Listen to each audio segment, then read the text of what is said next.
We've nearly finished. It's our last day in Madeira. How do you think we've done?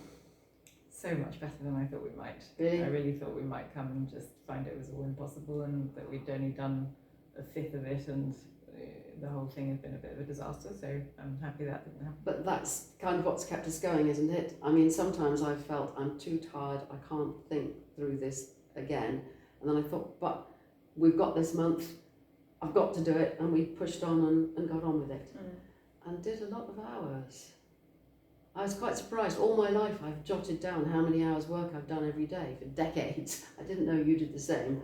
And what's the sums here?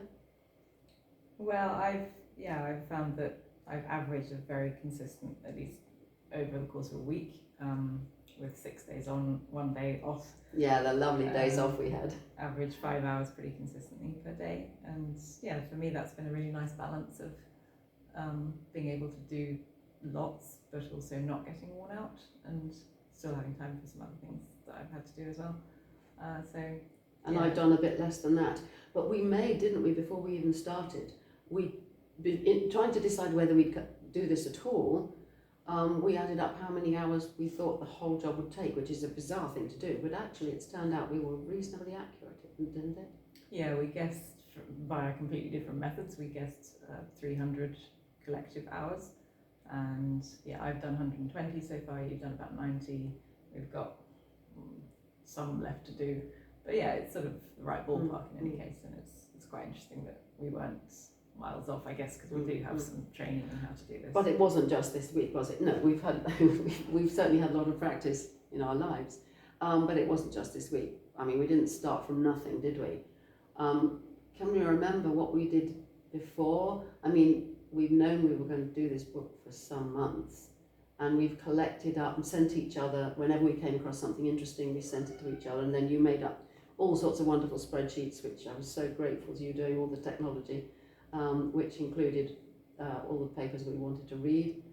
And then, was it when we got here that you made the spreadsheet for each chapter and what each of us had to do in that chapter? Yeah, well, the first thing we did when we came here was turn our list of things we might add into a list of, okay, this is what goes with this chapter. And then we colour-coded them according to who gets to do them. And sometimes I've come to one that's my colour, the turquoisey colour for me, and thought, why did I ever say I do this? And then other ones are like, oh yes, I'm looking forward to doing this one, reading this paper again, whatever.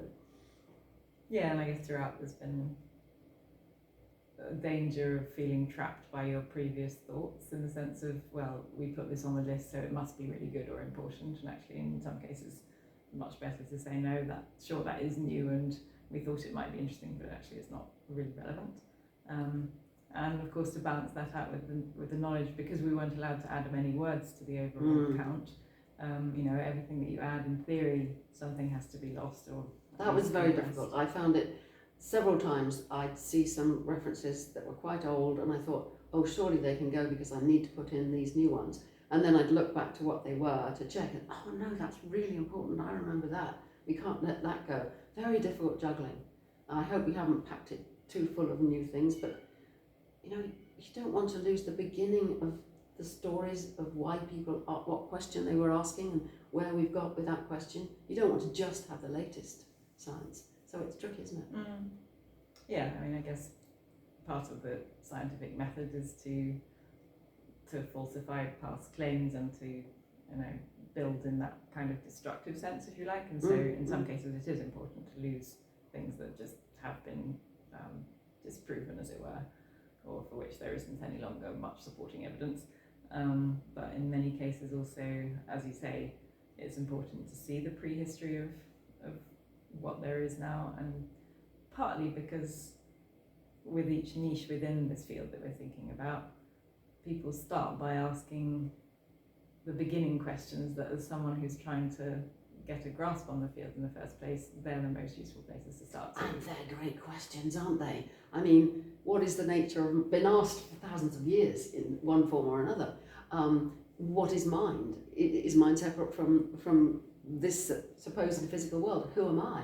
Is there an observer?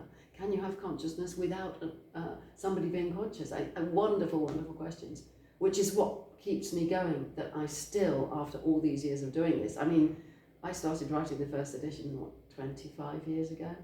I'm still asking the same questions, but I know a lot more. But when it's got too hard, we've come down here and looked at the banner that we've made. This is something that the publishers wrote and has been very encouraging. A new edition shouldn't involve a major overhaul. So when something's felt too overwhelming, thought we can't do everything, and it's not a major overhaul. I hope it is, of bringing up to date and also going back and trying to explain things better that perhaps weren't clear before. We've had some interesting disputes on the... Yeah, it's funny how your own past writing can seem very alien to you. And I've also had the weird phenomenon of really being quite uncertain a lot of the time who originally wrote something, whether it was something last week or a few years ago. That surprised me. And so, getting to that mode of being willing to challenge what's there on the page and ask, does that really make sense, or could it be phrased more clearly, or is it deeply ambiguous? Well, that's quite good. If we didn't remember who wrote this, it doesn't matter. We have to decide now, can we improve it? Sometimes just changing one word. We've argued over one word, this or that or something simple like that many times. But I must say, we've kind of talked about the hard parts, but what I've really enjoyed is just playing these questions, but mainly getting my head around a lot of the new ideas and rethinking old ideas in terms of, for example, predictive processing, which is so much, it's in the previous edition a bit, but it's so much more helpful now, I think. And I've really enjoyed that. And that's one of the reasons I'm really glad that we came here and did this. Yeah, and I think some of the ways in which the field is developing, because it is still a fairly young field in a certain sense at least, but particularly the adversarial collaboration angle of, okay, these big theories of consciousness make claims, the claims should be testable, let's actually go and test them systematically and try and reduce bias in all the systematic ways.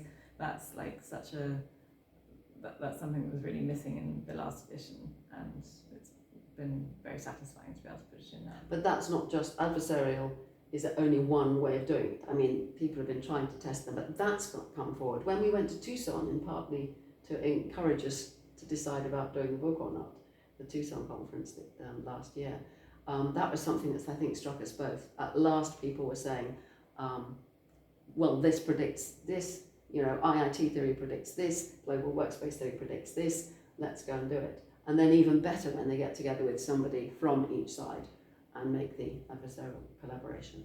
So things are really moving in the field. Yeah, I think there's more macro stuff happening now. There's been lots of micro testing, of course, but to really do that big picture of does this stack up against the other thing well. Yes. Well, what do we still have to do? Plenty. Well, we're going to go home tomorrow, and my job, I think, is to go through the entire book again and go through all the comments that we've made. We haven't explained that, have we? That we've sat here all these 2 weeks. We had different approaches. That was very interesting because I wanted to read each chapter first and then go to the list of things I had to do and then put them all in and check that they were okay. And you did it a different way? Yeah, I just wanted to give myself some quick wins of ticking the things off my each spreadsheet tab and doing that before rereading the whole chapters and then reading with the view of what I've recently changed. So I think that might have been a better approach in general, but we weren't to know, were we? Anyway, the fact is we've done it. So every chapter now has, most of the queries are sorted out. The ones that aren't, it says who's got to do them. I'm going to go through the entire book and then accept or reject all the changes and make a final document, and then we'll get together for a last bit. There'll be a lot of fiddly bits to do towards the end, but anyway, that's the plan. How exciting. Yeah, I think we might actually meet the deadline. We might, and if we do, I hope all of you who read it will enjoy what we've done. Yeah, the point of it is to make it work better for people who read it, so yeah, hope it does.